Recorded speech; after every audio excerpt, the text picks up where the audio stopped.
एक दुनिया जहाँ कल्पना बन जाए हकीकत, जहाँ जंगल के दोस्तों के साथ हर पल होता है एक कहानी। ये है टून गली, जहाँ कहानियाँ होती हैं जिंदा और हर कहानी में होता है एक छुपा हुआ जादू। तो चलो टून गली के साथ एक नई यात्रा पर सब्सक्राइब करें और कहानी। एक छोटे से गांव में एक बुजुर्ग पंडित और उनकी पत्नी रहते थे। कभी उनके घर में यज्ञ, पूजा और शास्त्रों। अरे भाग्यवान, ये कैसे दिन आ गए। अब मुझे पूजा पाठ के लिए कोई नहीं बुलाता है।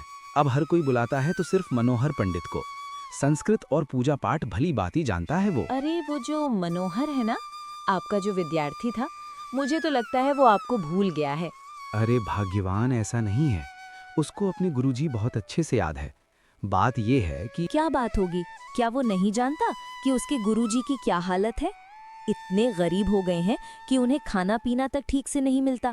वो इस व्यापार के बारे में नहीं जानता शायद। सच कह रहा हूँ, उसे नहीं पता होगा। लेकिन इस उम्र में लोग बूढ़ा पंडित को नहीं बुलाते भाग्यवान। हमारी हालत ऐसी है आजकल। यहाँ घर में अन्न का एक दाना तक नहीं है। ये बात तो आप अच्छे से जानते हैं।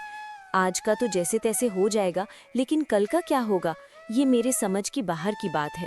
अब तो मुझे लगता है कि घर घर जाके भीख मांगनी पड़ेगी। ये दिन देखने से पहले अच्छा होगा कि मैं मर जाऊं। हाँ, मैं मर जाऊं। आप एक विद्वान ब्राह्मण हैं, ऐसे में आप घर घर जाकर भिक्षा मांगे एक थोड़ी से चावल के लिए। कल क्या होगा किसने जाना। हमारे घर में खाने का एक दाना भी नहीं है। सब्जी तो बहुत दूर की बात है। भाग्यवान, हमें बस ऐसे ही जीना पड़ेगा। इस बारे में सोचना भी मत। नहीं खाने पर मर जाएंगे ये ज्यादा अच्छा होगा। लेकिन आप घर घर भिक्षा नहीं मांगेंगे। अच्छा, ठीक है। तुम जो बोलोगी हम वही करेंगे। हम बिना खाए रहेंगे और ऐसे ही मर जाएंगे। अब भगवान पे छोड़ देते हैं। बिल्कुल सही कहा आपने, बिल्कुल सही कहा। अगर भगवान हमें जीवन देना चाहता है तो खाना भी देगा, वरना हमें मृत्यु दे देगा। एक बार में ही मर जाएंगे, बार बार मरने से तो ये अच्छा है। वैसे घर में जितना चावल है आज वो खा लेते हैं, उसके बाद किसने देखा है? आप यही रुकिए, मैं जाकर चावल पकाती हूँ। पता नहीं मैंने कौन से पाप किए थे। मैं अब इस उम्र में खाने का इंतजाम करने के लिए कहाँ जाऊँगा? क्या पता, शायद यही लिखा है हमारे भाग्य में। अरे, लग रहा है कि सब लोग आ गए। वाह वाह वाह वाह वाह वाह, ये तो बहुत ही अच्छी बात है। ठीक समय पर आने से बहुत लोगों को लाभ होता है ना चतुर्मोहन जादू बाबा। जी महाबली गप्पूराम, वो तो हुई है। इस साल हमारे किसान ने बहुत ही ज्यादा चावल की खेती की है। जी महाबली गप्पूराम, वो तो हुई है। अरे केवल खेतीबाड़ी करना नहीं होता ना चतुर्मोहन जादू बाबा। नहीं महाबली गप्पूराम, बिल्कुल नहीं। इस बार प्रजा अपनी लगान कब देगी, कुछ बताया इस बारे में? महाबली गप्पूराम अभी भी कुछ बताया नहीं है। बताएंगे ऐसा बोल रहे हैं। अरे तुमसे एक काम भी बराबर नहीं होता है। अभी भी बोल रहे हैं कि दे देंगे। आखिर कब देंगे वो लोग? महाबली गप्पूराम मने महाबली गप्पूराम, अगर वो लोग लगान दे तो हिसाब करना मेरा काम है महाबली गप्पूराम। तुम जल्दी से पूछने के लिए आदमी भेजो, बस अब यही है तुम्हारा काम। अब हम ये लगान किसी भी कीमत पर नहीं छोड़ सकते हैं।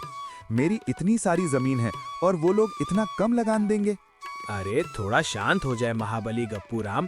प्रजा आपको लगान जरूर देगी, लेकिन इतना जल्दबाजी ठीक नहीं और इससे आपका कोई फायदा भी नहीं। उत्तेजित होने से आपका सर चकराने लगेगा महाबली गप्पूराम। अरे बाबा, समझ गया।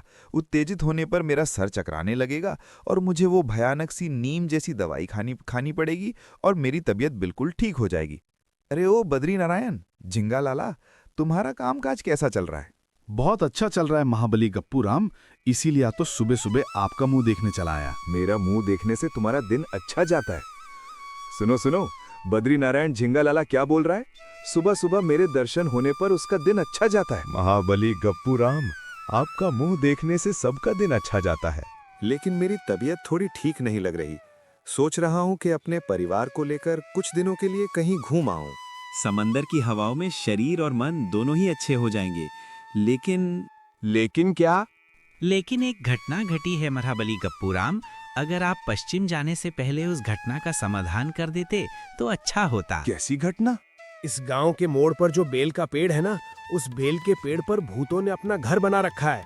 वो भूत ऐसे वैसे नहीं है, महाबली गप्पूराम बरम दैत्याय और बहुत ही खतरनाक। आज 2 दिन हो गए बिना खाए। अगर कोई हमारी खबर लेता तो उसे पता चल जाता कि हम दोनों भूखे हैं। मुझे नहीं लगता कि हमें कोई देखने आएगा भी। लगता है जब तक हमें कोई देखने आएगा हम दोनों भूख के मारे इस दुनिया से चल बसे होंगे। अरे तो क्या हुआ, स्वर्ग में जाकर भी अच्छा ही होगा। ऊपर जाकर इंद्र हमें अपने हाथों से खाना खिलाएंगे। आपको तो सब पता है, स्वर्ग में जाने से अच्छा अच्छा स्वादिष्ट खाना मिलता है। अरे उसके लिए तो जाना पड़ेगा, और कुछ दिन की बात है इस जीवन में, तो मैं भीख भी नहीं मांग सकता। बिना खाए पिए और कितना दिन जिंदा रहेंगे? 3 या 4 बस, या फिर 6 दिन? ये जो 2 दिन हम बिना खाए पिए रहेंगे, इसमें हमारी जान को बहुत कष्ट होंगे ना? बोलो। ना ना, वो ठीक नहीं है। हम दोनों बहुत सोच में पड़ गए थे कि बिना खाए पिए कैसे रहेंगे। 2 दिन बिना खाए पिए जिंदा रह गए ना।